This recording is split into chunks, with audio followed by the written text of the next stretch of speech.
Bonsoir, everybody, or good evening if you're watching back home. Derek Clark here from the Rangers Review, live from the Leuven Stadium. The teams have just dropped, just been announced. I'll give you a rundown of the Rangers side. 4 changes it is that Giovanni van Bronckhorst makes from the team that beat Livingston at the weekend. The notable absentees, of course, are John Souttar and Ryan Kent, who didn't travel with the squad, and Scott Wright and Tom Lawrence dropping it to the bench. So it is John McLaughlin in goals. He keeps the gloves for tonight's game. James Tavernier, Connor Goldson, James Sands comes back in, and Borna Barisic are the back 4.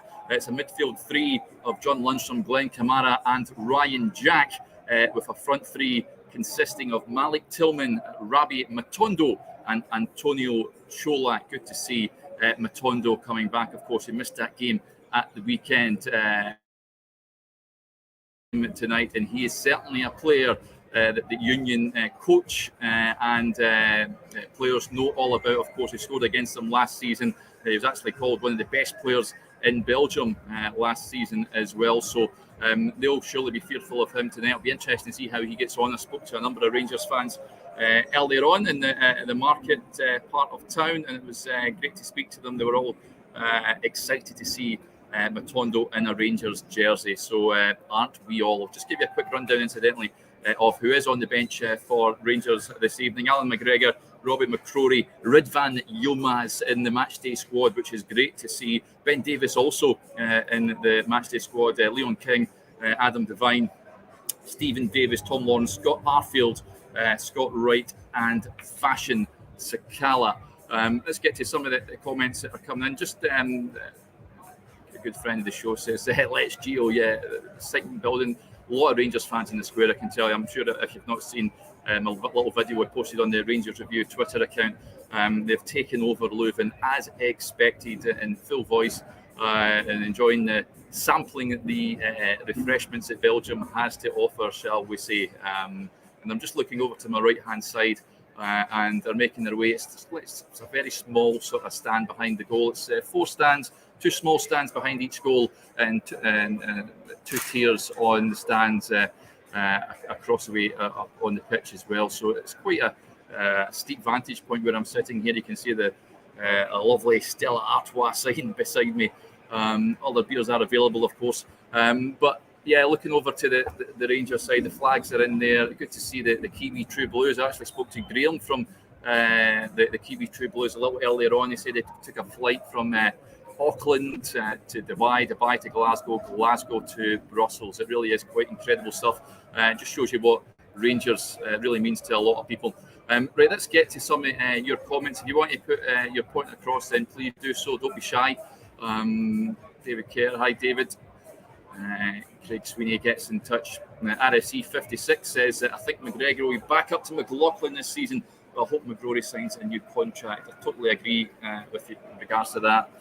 I went on record and saying I think Robbie McCrory needs to go on loan if he's going to be third choice this season. I think it'll do his career the world of good if he goes out and plays regular games. So it looks like John McLaughlin, though, he has been given the gloves again tonight, and I wouldn't be opposed to him being the number 1. I'm not one of these guys that likes to chop and change goalkeepers. I know that many of you aren't the same, and would like to see John McLaughlin given an opportunity. So he's certainly got the jersey, and it's up to him.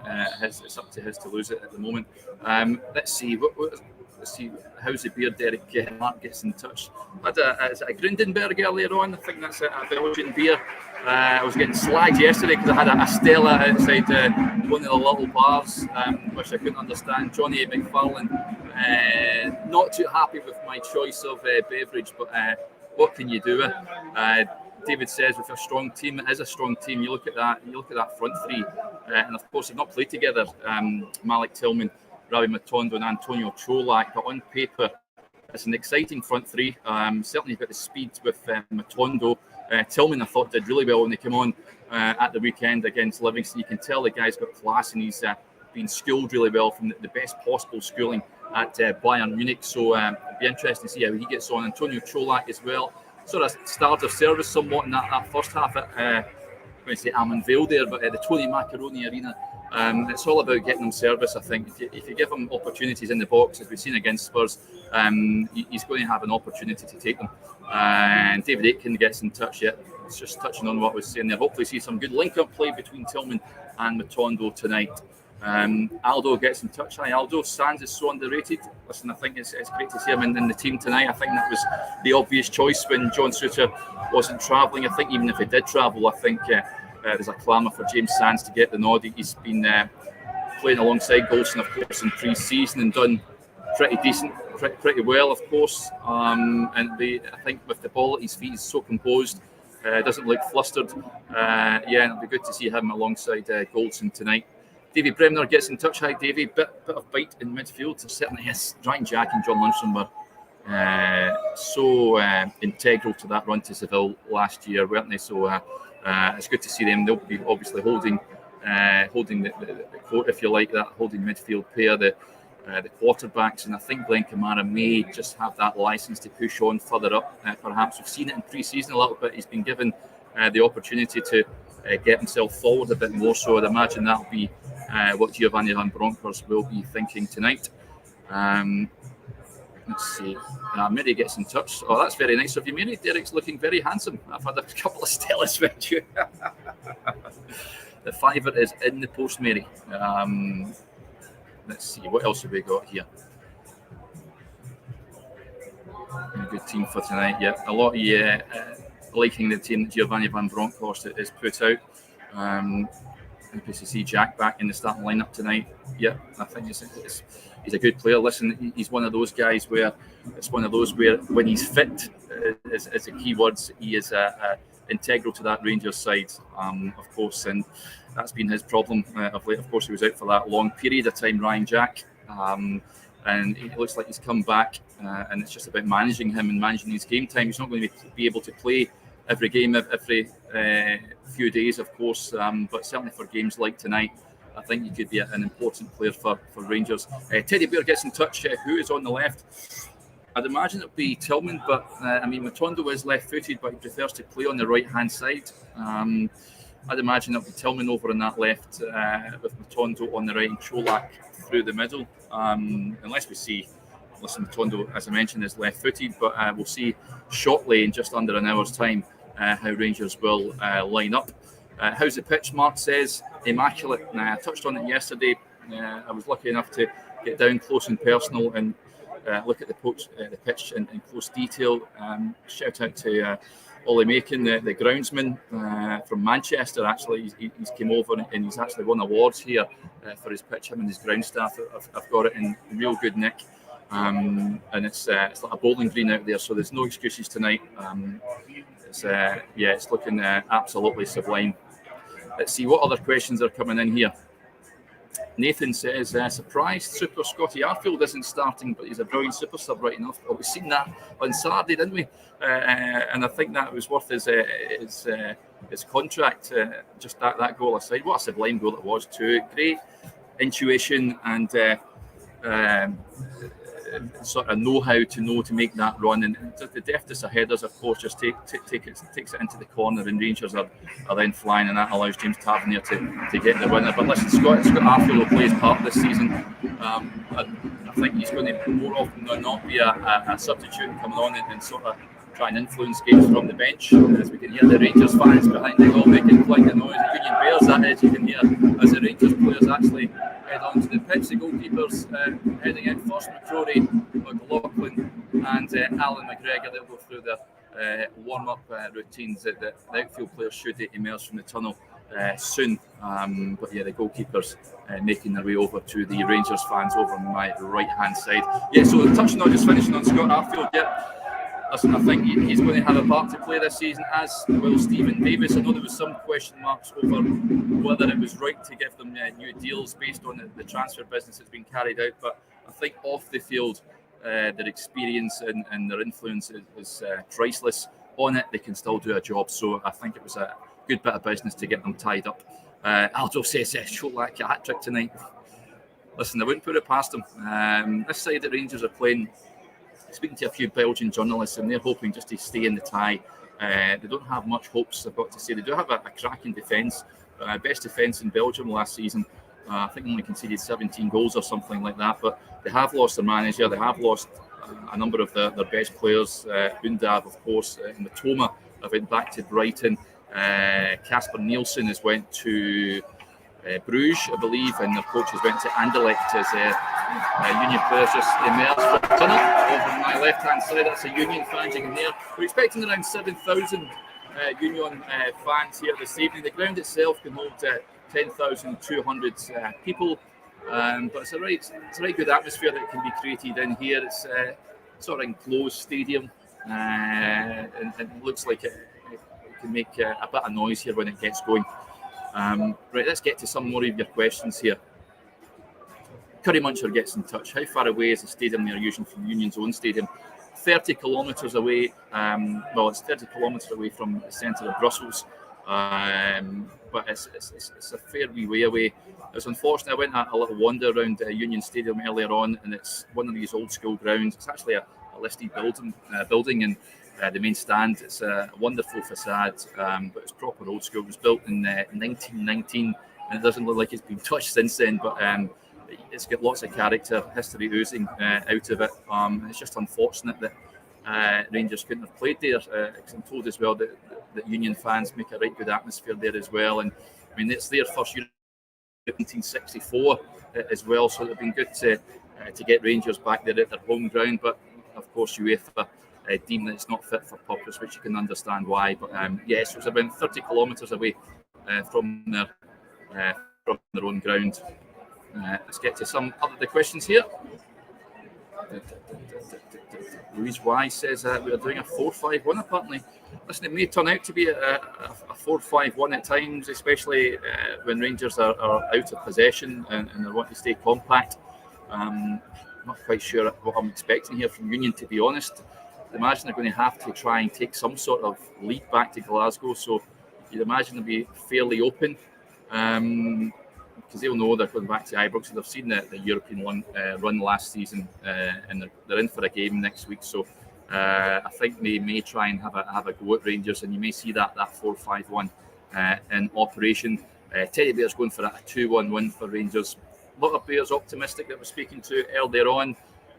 They feel that Rangers are good enough to get the victory here this afternoon, and actually a Belgian journalist said he hopes it's not a 5-0. He just hopes to keep the tie alive. As the way goes back, no, not that I'm led to believe. I think we're still. I think they've been scrapped a couple of seasons now. Is that correct? I'm sure. Yeah, a couple of seasons. I'm sure it is. So it may make for a more open game. Who knows? Right, let's see what other questions are coming in here. D-Mac says, looking forward to seeing Tillman linking up with Cholak. So am I. But again, we need to remember these players haven't played together. It may take a bit of time for them to bed in, but you see that it doesn't come much bigger than a Champions League qualifier. You just hope that they gel immediately and they build up an understanding, because, of course, these two matches are huge. And on the back of that, you feel like Monaco or PSV Eindhoven, as Mark says, which won't be easy. But again, Rangers shouldn't fear anyone. Last season showed that they're a match for some of the best teams in Europe on their day. Teddy Bear says PSV. What's PSV? Gio will love gubbing them. Well, we gubbed them before, remember, back at Ibrox and in Eindhoven, that great Champions League team of Dick Advocates. Those were the days. Like 4-1 at Ibrox, wasn't it? And 1-0 away in Eindhoven, Alberts with a late goal. So yeah, PSV or Monaco. I think Rangers would give either of them a game. And listen, neither of those teams are going to want to draw Rangers in the next round. But of course, there's a hurdle to get over first. And as Derek Muir says, quite rightly, this game has banana skin written all over it. We need to be at our best to beat Union. Totally agree, Derek. We only need to look back last season, the game against Malmo, where Rangers came a cropper. I think it's a different squad now. I think they sort of sleepwalked into that game, if I'm being honest.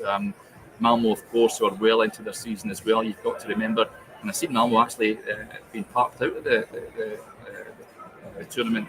Was it Zalgiris Vilnius?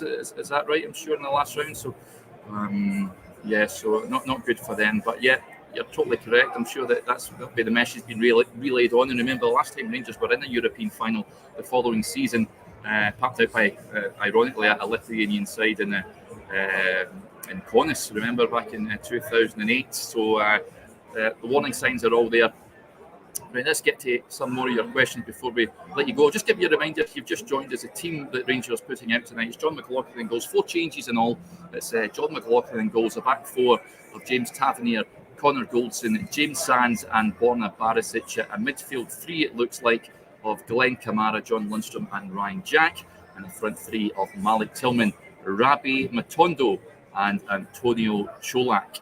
On the bench, I'll just give you a quick reminder of players on the bench: McGregor, McCrory, Ridvan Yilmaz, Davis, Ben Davis, King, Devine, Stephen Davis, Lawrence Arfield, Scott Wright and Fashion Sakala.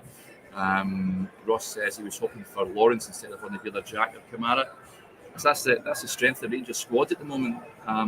I think Tom Lawrence is going to be a great player for Rangers. I think he said it himself in Rangers TV after the Livingston game. It was a tough game for him.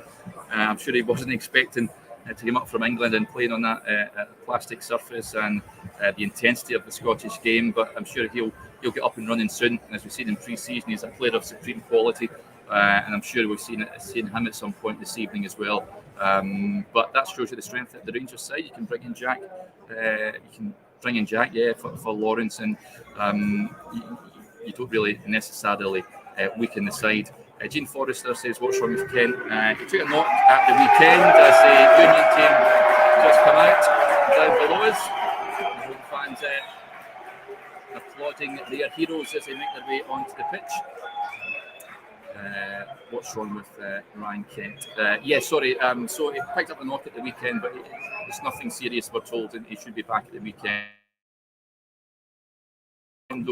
Is right-footed. It may very well be. I may have got that entirely wrong, so I do apologise if that's the case.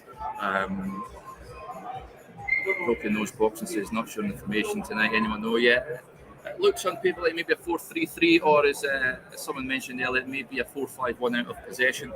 I'm sure it'll be pretty compact as we've seen Rangers play, and of course they can change systems up as well. And they've been working on that in pre-season. Looking at various systems. Of course, when Giovanni Van Bronckhorst took charge in the middle of last season, he had little time on the training pitch to relay his ideas and how he wants to play, which makes last season's run to the Europa League final all the more remarkable. But he's had time to work on different things, and we may see that in operation tonight. Okay, I think that'll do us there. Thanks to everyone for getting in touch with the programme. It's very much appreciated. I'll be back again full time for another video, post-match reaction video. You can get your points across then. At half-time, just a reminder as well, we've got the Twitter Spaces are back, so Johnny McFarlane and Joshua Barry will be on there at half-time. So if you want to get yourselves logged on at half-time instead of if you're not watching Premier Sports or you don't want to listen to their half-time coverage, then get yourselves tuned in to our Twitter Spaces, and Johnny and Joshua will be analysing the first 45 minutes. Okay, I'm going to sign off just now, but I'll speak to you again